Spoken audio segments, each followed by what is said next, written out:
की न्यूज, खबरों का सारथी। हरियाणा चुनाव प्रचार में डटे सीएम धामी, बोले यहां की जनता भ्रष्टाचारी, तानाशाह, महिला विरोधी और दलित विरोधी लोगों को कभी सत्ता में नहीं आने देगी। सीएम धामी ने अधिकारियों के साथ की हाई लेवल मीटिंग, पुनर्निर्माण कार्यों के लिए अधिकारियों की जिम्मेदारी तय करने को कहा, डेंगू की रोकथाम के दिए निर्देश। यात्रियों की समस्या होगी खत्म, दून, हरिद्वार, मसूरी, टिहरी के बीच चलेंगी निजी बसें, प्रस्ताव तैयार। प्रदेश में सबसे अधिक निवेश करने वाली हरिद्वार जिले की 251 औद्योगिक इकाइयों को झटका, केंद्र सरकार ने राज्य की 620 औद्योगिक इकाई को सब्सिडी के लिए किया अपात्र घोषित। पौड़ी में गुलदार के हमले ने खोली सरकारी तंत्र की पोल, घायल बच्चे के घर नहीं शौचालय, बिजली न पीएम आवास का लाभ। मानसून थमते ही चारधाम यात्रा ने पकड़ी रफ्तार, 20,000 से ऊपर पहुंचा हर रोज यात्रियों का आंकड़ा। आप देख रहे हैं की न्यूज, खबरों का सारथी।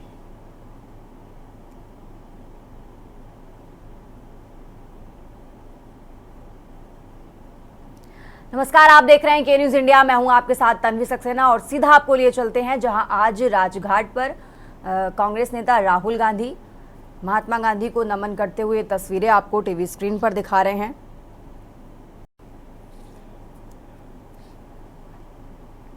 और खबर आपको देहरादून से बता रहे हैं जहां मानसून के खत्म होने के बाद देवभूमि उत्तराखंड में चारधाम यात्रा दोबारा शुरू हो गई है, जिसमें अभी तक 47,599 श्रद्धालु चारों धामों में दर्शन कर चुके हैं। इस बात को लेकर उत्तराखंड के पर्यटन मंत्री सतपाल महाराज ने कहा कि बद्रीनाथ धाम में अभी तक 10,24,892 और केदारनाथ में 11,92,894 श्रद्धालु दर्शन करने आ चुके हैं।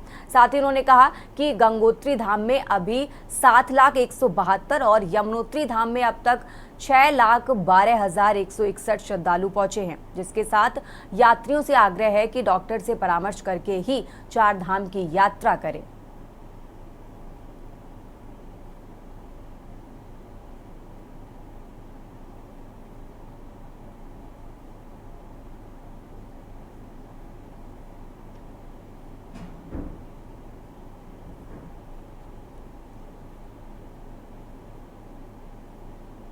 चार धाम में दर्शनार्थियों की संख्या जो है 2024 तक यमुनोत्री में 6,12,161, गंगोत्री में 7,172, केदारनाथ में 11,92,894, बद्रीनाथ में 10,24,892, हेमकुंड साहब में 1,77,480।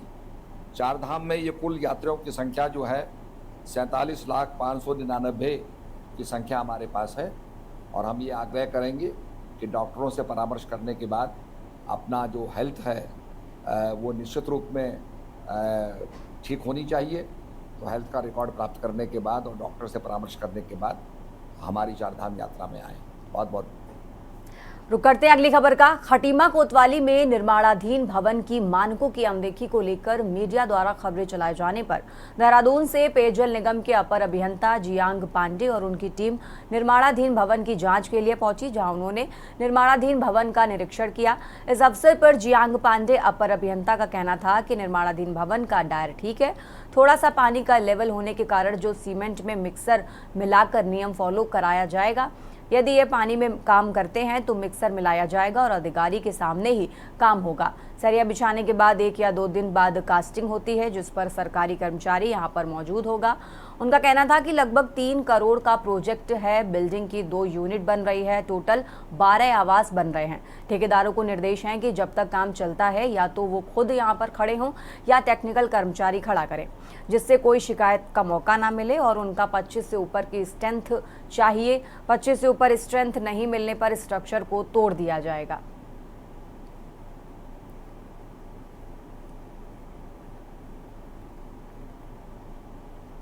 ये यहाँ की जो शिकायत जो है प्राप्त हुई थी, उसको आकर के मैंने जो है चेक किया, तो किसी भी स्ट्रक्चर के काम में कोई भी जो है कमी नहीं है। डाया जितना ड्राइंग्स पर दिया गया है उतना मैंने चेक कराया, वो सब डाया ठीक है, सब कुछ ठीक है।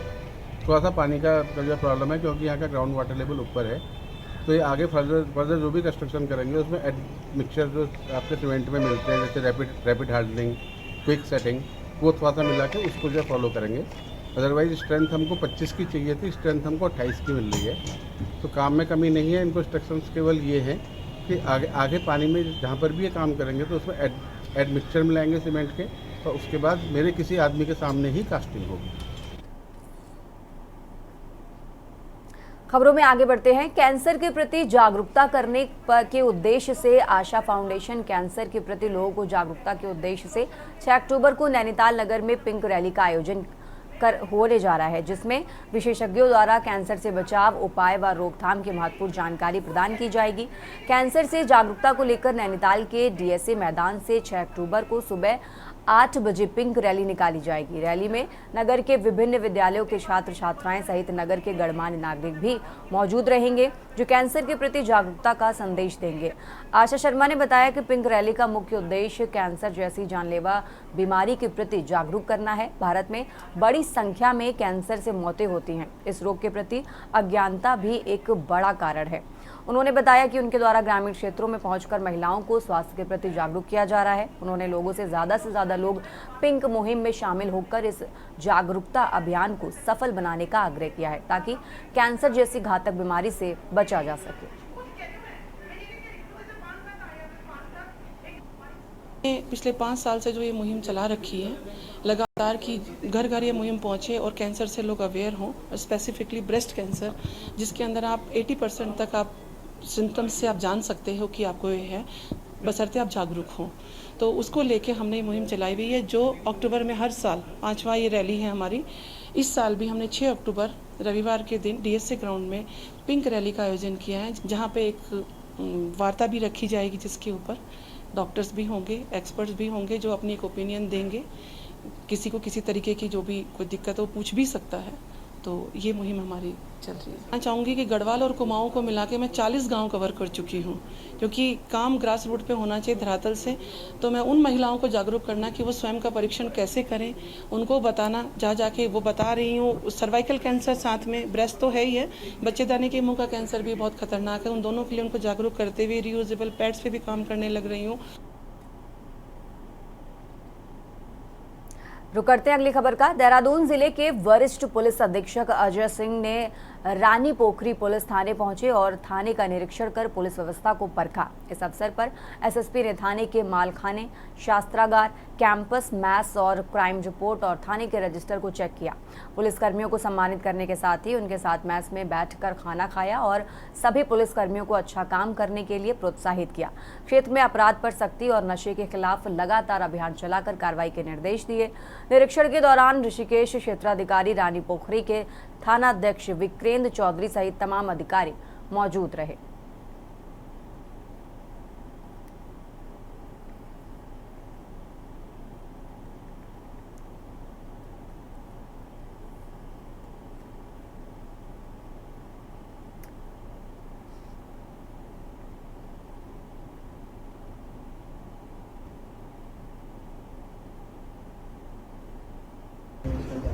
देखिए, जो आज निरीक्षण किया जा रहा है रानी पोखरी थाने का, इसमें बेसिकली जो हमारा रहता है कि जो हमारे रिकॉर्ड्स हैं वो किस तरह से रखे हैं, अद्यावधिक अपडेट है कि नहीं है। और नया वाला जब से कानून हमारा BNS और BNSS लागू हुआ है, तब से तो इसमें बहुत सारे ऐसे मैंडेटरी हमें रिकॉर्ड्स रखने जरूरी है जो थाने पर रखने चाहिए, तो उसको भी एक चेक करने का प्रावधान है, उसको चेक कर लिया जाए। साथ ही साथ जो हमारा मालखाना है उसमें क्या कंडीशन है, जो आवासीय व्यवस्थाएँ हैं उनमें कोई दिक्कत तो नहीं है, और जो यहाँ के कर्मचारी हैं उनको कोई ऐसी व्यक्तिगत समस्या या प्रोफेशनल दिक्कत तो नहीं है। सभी चीज़ों के लिए निरीक्षण रखा जाता है, जिससे अधिकारियों से 1-to-1, कर्मचारियों से 1-to-1 बात हो जाए।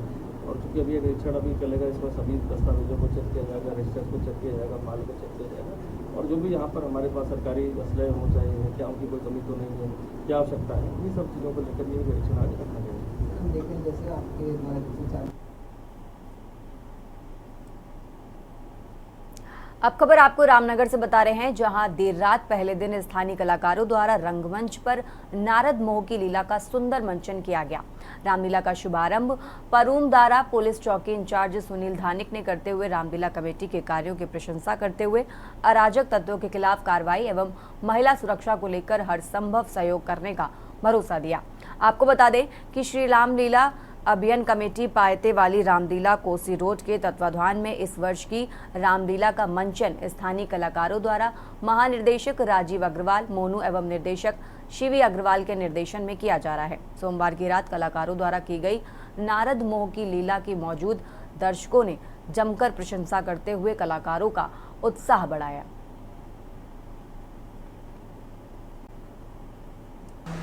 आज पायते वाली रामलीला का शुभारंभ हो गया है।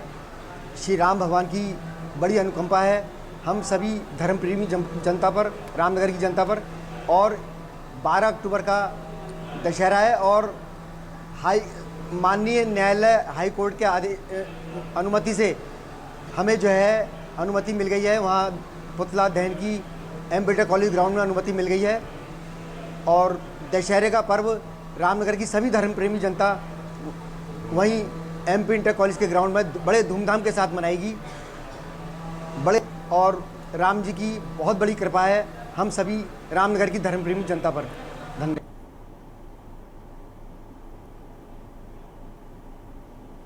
पहाड़ी राज्य उत्तराखंड में उद्योगों को बढ़ावा देने की सरकार की कोशिशों के बीच उत्तराखंड की औद्योगिक इकाइयों को केंद्र सरकार से बड़ा झटका लगा है। दरअसल केंद्र सरकार ने राज्य में स्थापित 620 औद्योगिक इकाइयों को अपात्र घोषित किया है। सब्सिडी का लाभ पाने के लिए पूंजी निवेश प्रोत्साहन योजना के अंतर्गत इन औद्योगिक इकाइयों को सरकार ने अपात्र घोषित किया है। सबसे बड़ा झटका हरिद्वार जिले की 251 औद्योगिक इकाइयों को लगा है। आपको बता दें कि केंद्र सरकार के वाणिज्य एवं उद्योग मंत्रालय ने उत्तराखंड और हिमाचल प्रदेश में निवेश को बढ़ावा देने के लिए औद्योगिक विकास स्कीम 2017 को लागू किया था। वहीं विपक्ष ने इस बीच सरकार पर हमला बोल दिया। विपक्ष का तर्क है कि एक ओर तो सरकार उत्तराखंड में निवेश को बढ़ावा देने के लिए इन्वेस्टर्स समिट का आयोजन कर रही है, तो वहीं दूसरी ओर जो स्थापित औद्योगिक इकाइयां हैं उनकी सब्सिडी रोककर राज्य से उद्योगों को पलायन करने पर मजबूर किया जा रहा है। सवाल ये है कि आखिर केंद्र के इस झटके से उत्तराखंड को क्या आर्थिक नुकसान होगा, ये रिपोर्ट देखिए।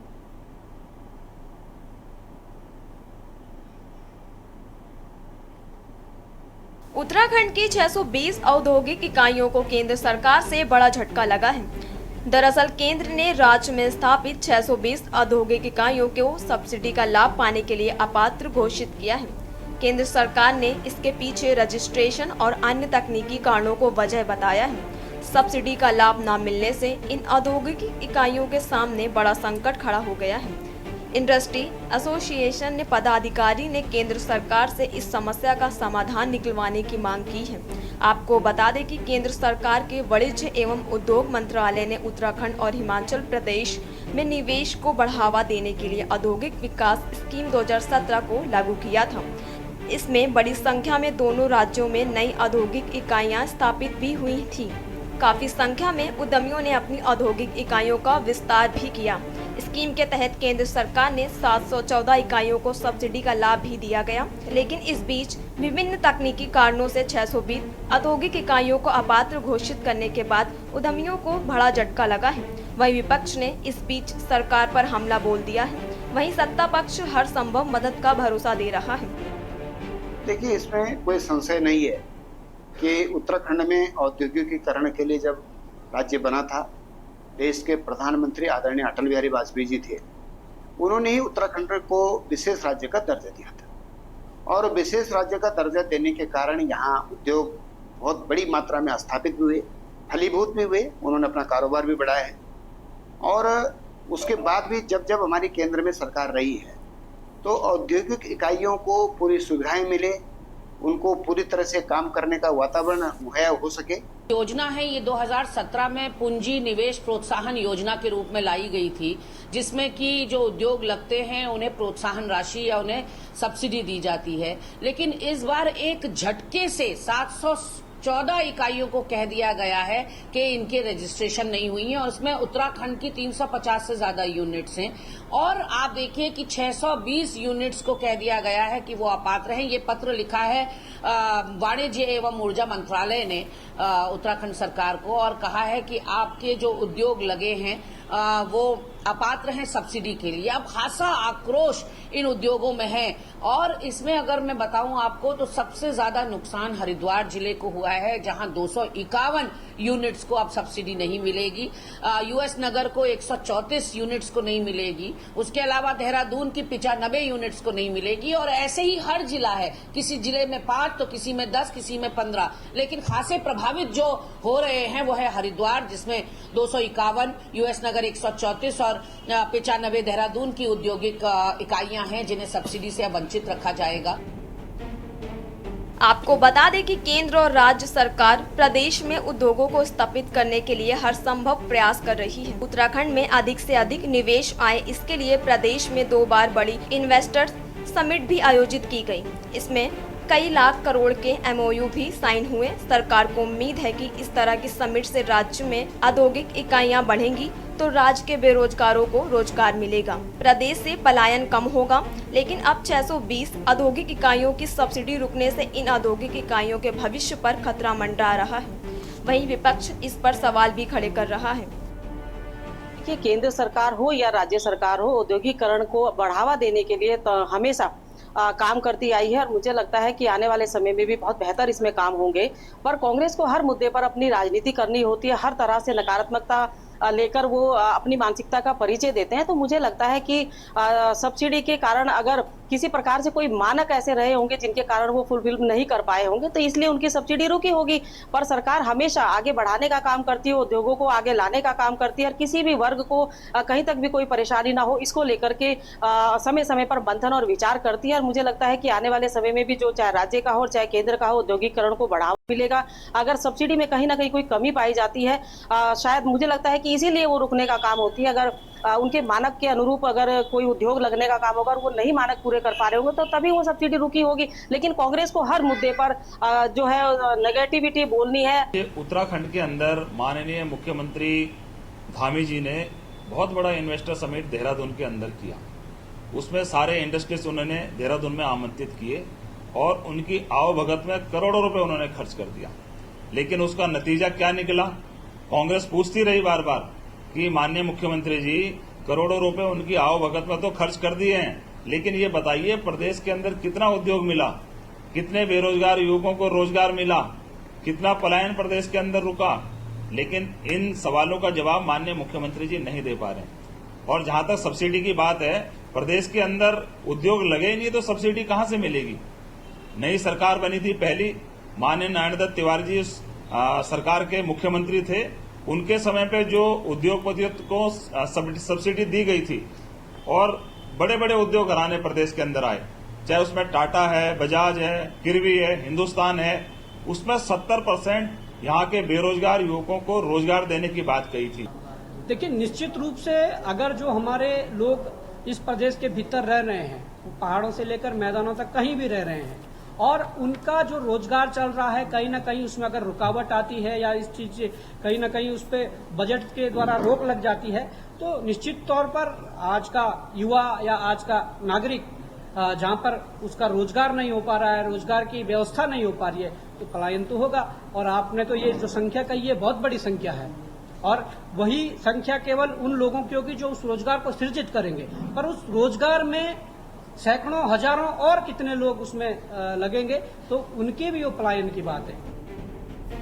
कुल मिलाकर उत्तराखंड में उद्योगों को बढ़ावा देने की सरकार की कोशिशों के बीच उत्तराखंड की औद्योगिक इकाइयों को केंद्र सरकार से बड़ा झटका लगा है।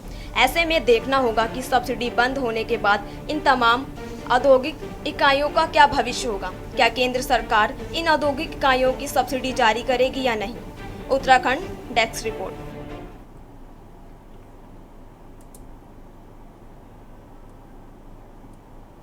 खबरों में आगे बढ़ते हैं। उत्तराखंड हाईकोर्ट ने ऋषिकेश में गंगा की सहायक चंद्रभागा नदी पर उत्तराखंड पेयजल निगम के द्वारा 8 MLD का STP प्लांट नियमों को ताक पर रखकर लगाए जाने के खिलाफ दायर जनहित याचिका पर सुनवाई करते हुए कोर्ट की खंडपीठ ने पेयजल निगम एवं सरकार से 2 सप्ताह के भीतर स्थिति से अवगत कराने को कहा है। मामले की सुनवाई के लिए कोर्ट ने दशहरे के बाद की तिथि नियत की है। आपको बता दें कि महादेव मंदिर ट्रस्ट के कुलबिंदर सिंह रावत ने जनहित याचिका पर कहा कि ऋषिकेश में उत्तराखंड पेयजल निगम के द्वारा बिना एनजीटी व राज्य प्रदूषण बोर्ड से अनुमति लिए नियमों को ताक पर रखकर गंगा की सहायक नदी चंद्रभागा पर 8 MLD ट्रीटमेंट प्लांट बनाया जा रहा है। ट्रीटमेंट प्लांट लगने से चंद्रभागा व गंगा नदी प्रदूषित होने के साथ साथ स्थानीय लोगों को कई स्वास्थ्य संबंधी समस्याओं जैसे दुर्गंध और जहरीली गैसों का रिसाव आदि से जूझना पड़ता है। इसलिए इस STP ट्रीटमेंट प्लांट के निर्माण पर रोक लगाकर इसे लक्कड़ घाट अथवा चोरपानी ढोलवाला पर शिफ्ट किया जाए। इस संबंध में स्थानीय लोगों के द्वारा राज्य सरकार को अपना प्रत्यावेदन दिया गया, लेकिन अभी तक उस पर कोई आगे की कार्रवाई नहीं की गई है। जनहित याचिका में कोर्ट से प्रार्थना की गई कि इसके निर्माण कार्य पर रोक लगाने के आदेश राज्य सरकार को दिए जाएं।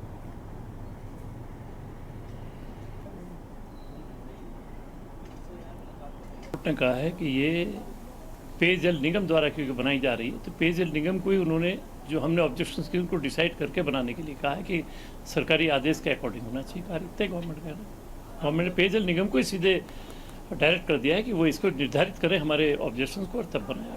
याचिका में हमारे ये कह रहे 2016 में 14 दिसंबर 2016 को एक गवर्नमेंट ऑर्डर निकाला था उत्तराखंड सरकार ने। उस सरकार में एक सर्टेन कंडीशन लिखी थी गंगा और उसमें मिलने वाली और नदियाँ जितनी भी हैं उसमें 100 मीटर तक बिल्कुल टोटल प्रतिबंध है, उसमें आप कुछ नहीं बना सकते और ये 100 मीटर के अंदर बन रहा है, ये हमारा कहना था। तो इस प्रकार से शासनादेश के विरुद्ध कार्य हो रहा है। इससे जो आसपास के लोग हैं सबको फाउल स्मेल आ रही है, बड़ी दुर्गंध आ रही है उसके हिसाब से। नदी बिल्कुल नदी में जाएगी, सब चीज़ें नदी है, बिल्कुल नदी के अंदर ही है।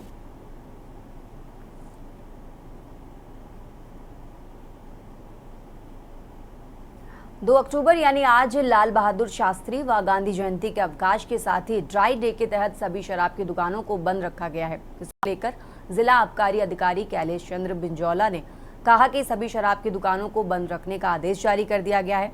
इसके बावजूद यदि कोई शराब की दुकान खोली पाई जाती है तो उसके खिलाफ कार्रवाई भी की जाएगी।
तरफ से कल समस्त दुकानों जो 2 अक्टूबर को परसों बंद रहेंगी, आदेश जारी कर दिए गए। और कहीं भी अगर कुछ शिकायत मिलती बिकता पाएगा उसके खिलाफ कार्रवाई की जाएगी। किस तरह की कार्रवाई की? उसमें जो मुकदमा संबंधित के खिलाफ अगर शराब बेचता पड़ा मुकदमा दायर किया जाए।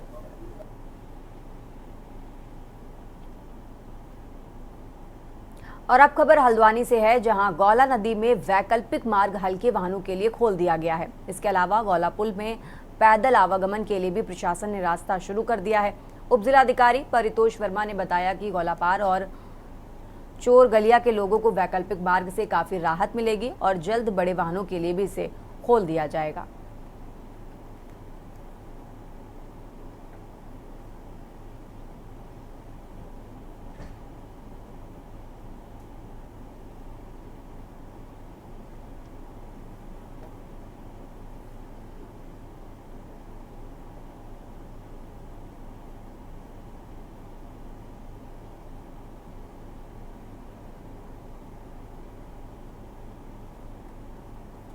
वैकल्पिक मार्ग गोला नदी से होते हुए वन विभाग द्वारा बनाया गया है। कल उसे यातायात के लिए चालू किया गया और रात्रि के समय में उसे बंद किया गया क्योंकि सुरक्षा की दृष्टि से अभी वहाँ पे पानी गोला नदी में काफ़ी है। आज अभी सुबह से फिर से इसे चालू कर दिया गया यातायात के लिए और शाम तक चालू रहेगा। रात्रि के समय में इसको बंद कर दिया जाएगा। इसके साथ ही जो गोला पुल है उसमें पैदल आवागमन प्रारंभ कर दिया गया है और जो इंदिरा वनभूलपुरा की ओर को आने वाले PWD की रोड है उस पर भी पैदल आवागमन और पैदल आवागमन प्रारंभ कर दिया गया है और जो बाइक और छोटे वाहन हैं उनको चालू करने के लिए PWD द्वारा कार्य किया जा रहा है। उत्तराखंड की खबरों में फिलहाल इतना ही। आप देखते रहिए के न्यूज़।